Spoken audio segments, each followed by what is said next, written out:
So do you want to start by explaining to people, let's walk through your research on the Dark Triad. How did you become interested in this, and how did you develop the measurement instruments, and what do you measure? Well, like a lot of academics, my research can be traced back to my advisor, who was Richard Christie, the inventor of Machiavellianism as a trait. And he did something very clever.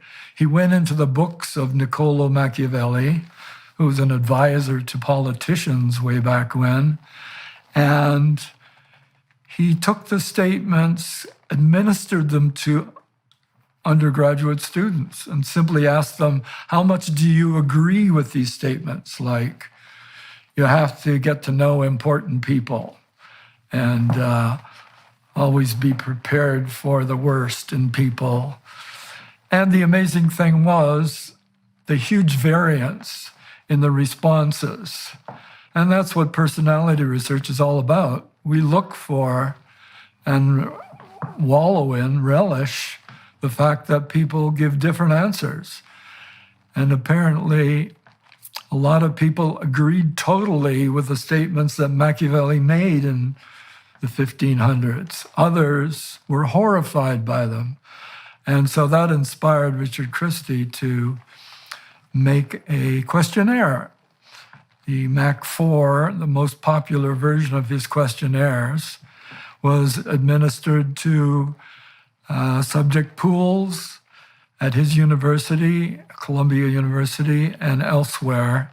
And it wasn't just self-reports, it predicted actual behavior.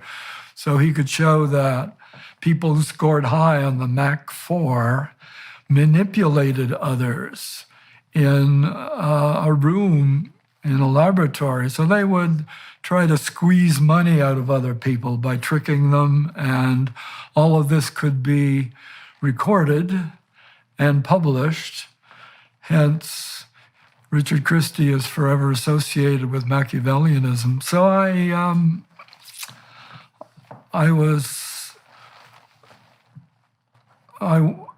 I thought that was a fabulous way to do research.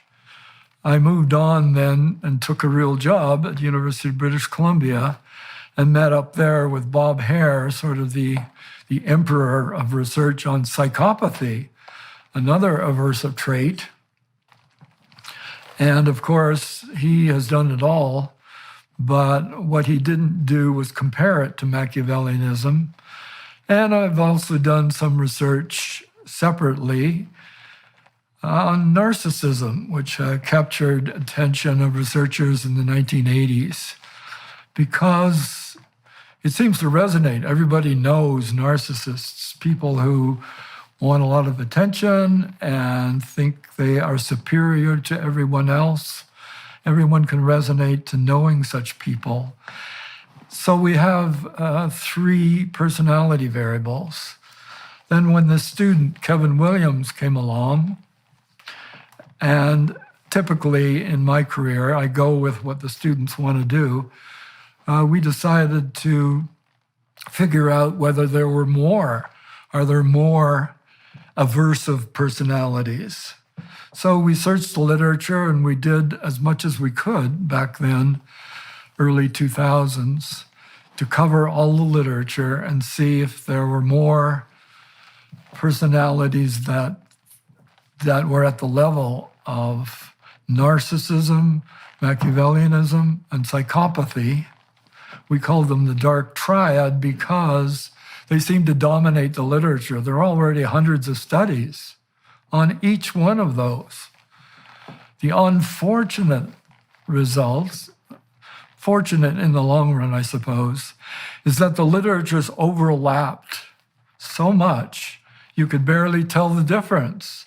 If you took all the literature on narcissism, all the literature on Machiavellianism and psychopathy, you could see the same things coming up. And that was the original problem. We want to parse the dark side of traits, but you can't really do much with the literature because of this phenomenon that we called construct creep, and that is a researcher doesn't have the ability to research everything at once, so they focus on one variable. But it creeps wider and wider until it overlaps with other variables. And that's a problem because you don't know which one you're actually studying when you put it into a research program. Which one is responsible for the action you're seeing? Right. Well, we want to talk about that in some more detail too, because I'd like to find out a bit more about how you feel. I know that the Dark Triad has morphed into the Dark Tetrad to some degree, and I'm also curious as to what you have to say about the overlap between the Dark Tetrad qualities and personality disorder categories, especially in the histrionic, antisocial, and narcissistic categories. Obviously, that shades into personality pathology. And so can I define the three traits and have you correct my definitions, if you would? So the Machiavellians, as you pointed out, Machiavelli was an advisor to princes who was really interested in some sense in the outright maintenance of instrumental power.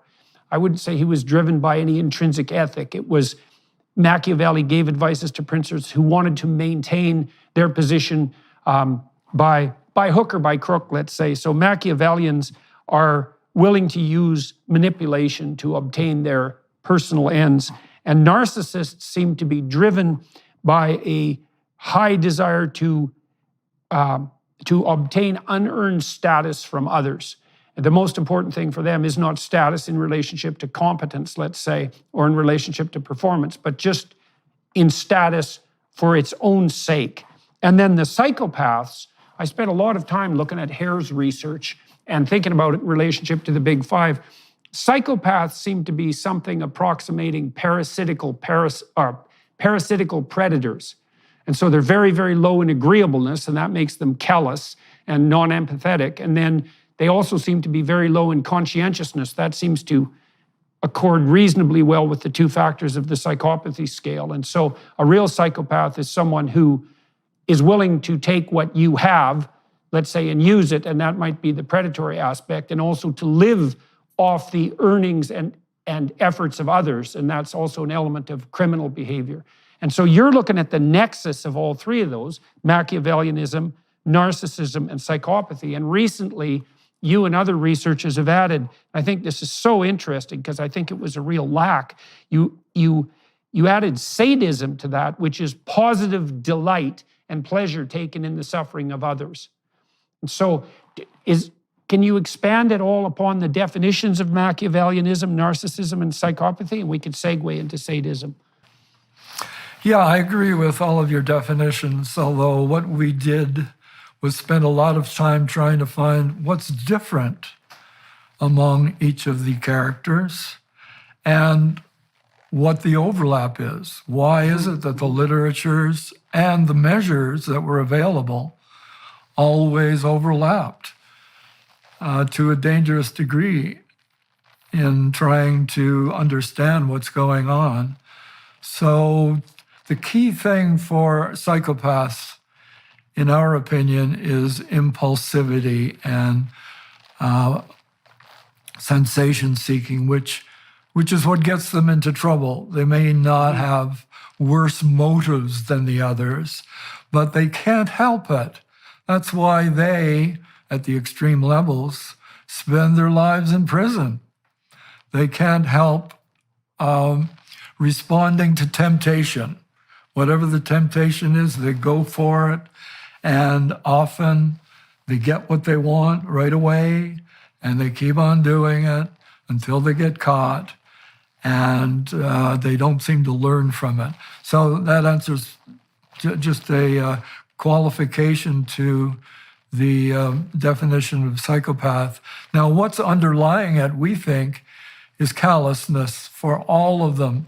They're overlapping because at the core is a failure to have empathy. And if you have a deficit in empathy, it seems inevitable that you're going to exploit other people in one way or another because you're not getting the feedback that people with empathy get in seeing other people suffer at your hands. And the story of sadism is quite a long story, but if you want me to get into the details, Sure. I can do that now. Yeah, please do, please do. Yeah, I don't know whether I'm more sensitive to these things than other people, but I started seeing sadism in regular people. And not only is it there in everyday people, but people seem to wallow in it when the circumstances will allow it. For example, violent sports. One of my favorite sports, hockey. It's kind of pathetic watching a hockey game. The cheers are larger for the fights than for the goals. People love to see their fighter pummel the fighter of the other team or pummel anyone. And the cheers that go up in a hockey stadium are incredible. And the cheers only stop when the victim falls to the ice and starts twitching. Then a hush follows over the crowd, showing the dual nature of positive and negative motivations that human beings have. But the fact that they love seeing the fighting, no matter how much blood and teeth end up on the ice, is disappointing in a way. And we learned a long time ago from the Europeans, they don't have to do that to make hockey a wonderful sport. That was just one. But then watching the undergraduate students at UBC, University of British Columbia, what are they doing for fun? Well, if you'll recall, way back, they used to play these archive games. And there were some gentle ones, Pac-Man, Asteroids. I don't know if you remember those. But going down into the arcade, you see that people are gathered around one of the arcade games. And so I wandered over to see it. And it was something called Mortal Kombat, which by today's standards isn't that bad. But the heads are torn off and the blood spurts out. And that's why the crowd was there, because it was so much more appealing than the silly little Mario Brothers stuff. And it just struck me as the beginning of my interest in what people do, especially young males, when they have time on their own. So if it's not porn, then it seems like it's violence, and it's somewhat horrifying, but it's gotten worse. I don't know if you've been following the video games that are now available on your home computer. You don't need to go to an arcade and be embarrassed by what you're playing, because you can sit at home and play whatever games you want. And so now, what's it called? Grand Theft Auto. You can kill innocent bystanders, step on their heads, etc. And there are actual torture sites where you can go and torture people. You can torture animals. It's all there. And so people are paying to do this stuff. They pay for violent sports. They pay for violent movies. What's the most popular television program these days?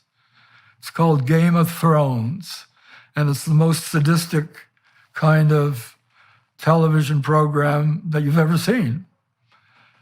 People are paying for this in one way or another, and they're attracted to it. They relay stories with their friends. So putting this picture together suggested to me that some, not all, in fact, the variance again is there, which excites a personality researcher. Some people are highly attracted to this stuff. Other people are horrified.